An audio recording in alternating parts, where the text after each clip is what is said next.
আজ চলে এসেছে ঝাড়েশ্বর মন্দির জল ঢালার দিন সন্ধেবেলায়। ঝাড়েশ্বর গেটটা দেখলে ওখান থেকে অনেক দূর মন্দিরটি যেতে অনেকক্ষণ সময় লাগে। রাস্তায় এত ভেজাল যে যাওয়া যাচ্ছিল না। আসতে যে রাস্তার সামনে যে ভক্তরা যাচ্ছে স্নান করে, দেখো কত ভক্তার ভেজল।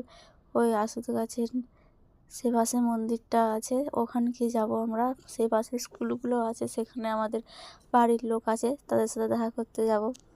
এখান থেকে পেরোনো যাচ্ছিল না, এত ভেজাল। আমরা দাঁড়িয়েছিলাম এখানে প্রায় অনেকক্ষণ ধরে, যাওয়াই যাচ্ছিল না। ভক্তদের প্রচুর ভেজাল। সন্ধ্যাবেলায় সবাই স্নান করে যাচ্ছে।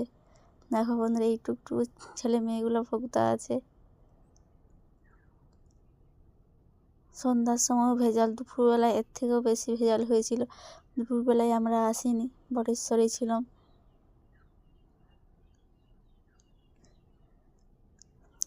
বেরোনো যাচ্ছিল না, আস্তে আস্তে বেরোচ্ছিলাম। এত ভেজালে আমার মেয়ে কাঁদতে রেগে গেছিলো, সে এত ভেজালে যাবে না, তাই আমরা একটু দাঁড়িয়ে গিয়েছিলাম, যাইনি। মন্দিরটা সামনেই চলে এসেছি, মন্দিরে ঢোকা যায়নি, এত ভেজাল ছিল। মন্দির আগে থেকেই লোক ছিল। এই বাচ্চা ছেলেগুলোকে দাগানো হবে, যারা নতুন ভক্তা, তার আগে সব চান করে যাচ্ছে এখন।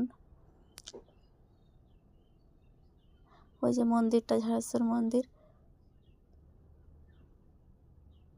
মন্দিরটাকে আমরা একটু পরে যাব, এখন যাওয়া যায়নি। দেখো বন্ধুরা, কত উঁচুতে মন্দিরটা প্রচুর লোক ছিল, প্রচুর। এবছর প্রচুর ভক্তা হয়েছিল। মন্দিরটা ঢোকার কোনো রাস্তাই থাকেনি। আমরা একটু দাঁড়িয়ে দেখছিলাম ভক্তদের যাওয়া, তারা গান করছিল।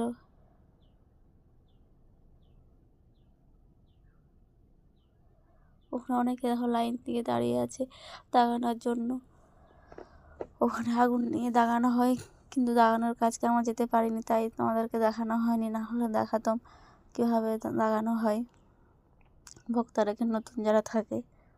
এরপরে বেরিয়ে চলে এসেছিলাম। তারপর বাড়ির লোকের কাছে বসে একটু ফাঁকা হতে আমরা এই পাশকে এসেছিলাম।